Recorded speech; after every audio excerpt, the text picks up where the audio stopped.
Hello everyone and welcome back for another Heffy Doodle video. This is Cassie and today we are going to be using this adorable stamp set that you see here. This is the Llamazing Llamas.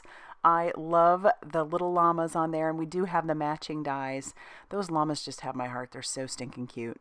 We also have the Arizona Stencil, which has some great options here, and we're going to use that bottom portion.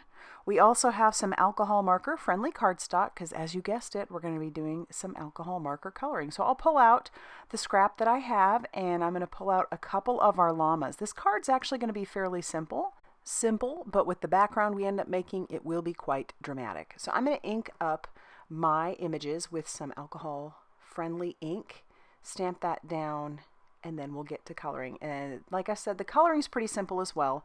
I'm going to start with this E41. That is my base coat. I am a lightest to darkest kind of gal, so that's where we're going to start. And I'll just put down a wash of that E41, that light color. And we're going to do it for both of them. We're going to use a stippling technique. And I've done this before, but this is just going to be using dots. We're going to get our texture with the dots. And for an image like a llama that has a lot of fluff, it works really, really well. So I am only doing like big dots, small dots, all kinds of sizes of dots. We've got our E43, which is our mid-tone. I will put a little bit on his face or her face, and then I'll just keep doing some stippling where I think there might be a little bit of shadowing and shading coming in. I'm going to bring in an even darker color. This is the E44, again, using little dots, big dots. And until you start blending back, it really doesn't look like much. It doesn't look great.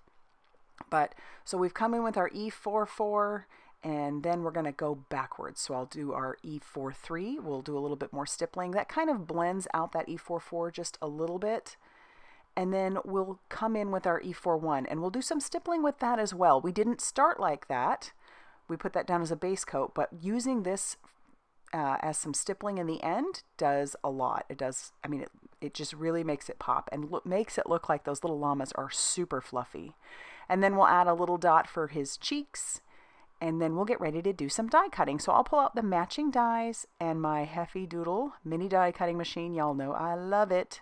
I have replaced the pads on this thing a few times because I just use it pretty much every day. So I'll tack those down, grab out my plates, and run that through my die cutting machine. And then we'll be ready to do our background. So our background, as you can see, I've got some Distress Oxide inks up there, and I'll talk about each of the colors as we go. But I'm going to take some Heffy tape. I'm going to put that on my fingers just to protect my fingers a little bit. We all know that if you've used Distress Oxides before, it will pick up your fingerprints and you will transfer that color.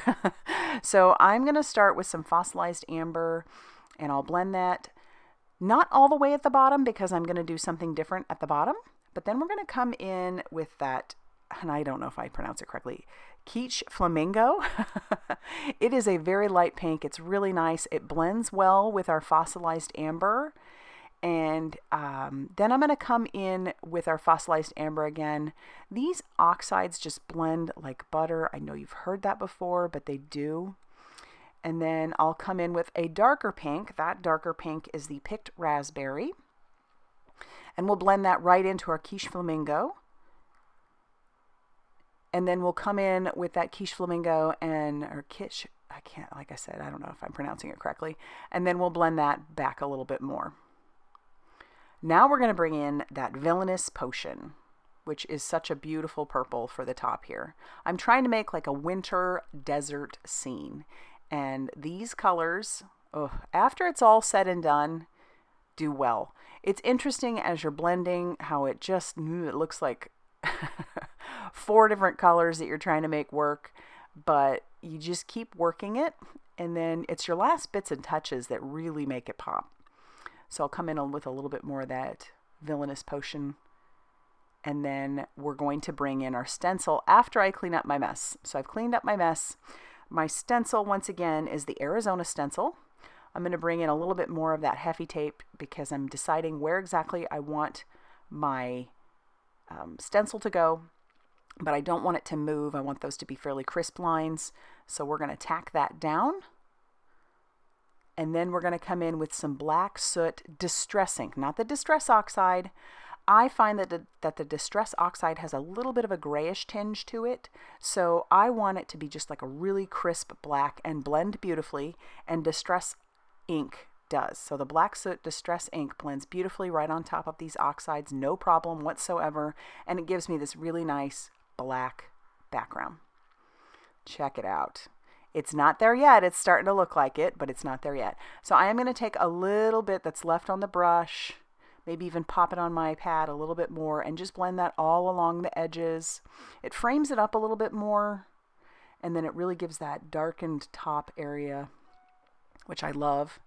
But now, after we've cleaned up our mess, we're going to pop this into my makeshift splatter box, and I'm going to cover up most of the stenciled area, and then I'm going to bring in this Ink on 3 liquid pixie dust and splatter that all over our background. I'm using the Pear Blossom Press paintbrush rest, which works really well to do some splattering. And you'll see once I pull the paper away, this is what completes this background. This is what makes it look like an absolute beautiful desert night sky in the winter. I love it. And if y'all know me at all, we did live in the desert for a few years, and it was, oh, those sunsets, nothing compares. All right, for our base, I have a piece of white cardstock that measures 5.5 inches by 8.5 inches, and I've scored it at 4 1/4. We need to stamp out our sentiment, and I already had a scrap that was cut and ready. And this will work perfectly, so I'll bring in my stamp block. I'm going to bring in some VersaFine Clair Nocturne ink because it is a very crisp black ink. And I will stamp our sentiment on that. You are pretty Llamasing. And then I do have to do something on the inside because that's just me. So I'll put lots of love. And then we're going to tack down our little llama who's looking super sassy with a little bit of liquid glue. I just thought he'd be fun down there in the corner. And if you know me at all, I have to do 90% of the time, I have to do something on the inside. I can't leave him blank. Just have to have something. So then now we'll be ready to attach down our panel to the front of our card base. Now you could pop this up with some foam tape if you wanted.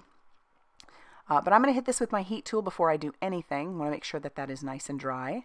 And then I'll use that same liquid glue and I'll attach this down to our card base.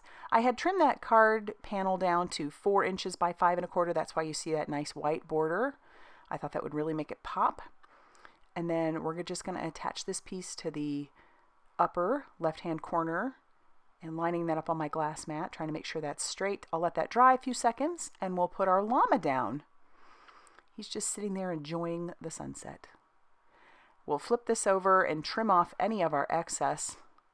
And then when we're done with that, that's actually going to finish off our card for today. So I told you it was fairly simple, but wow, it is quite a dramatic background. And if you like this video, I would love it if you hit that like button and definitely consider subscribing if you haven't already done so. Big, huge thank you to all of you who give all the support that you do. I love y'all. And I'll see you very soon in another video. Bye, everybody.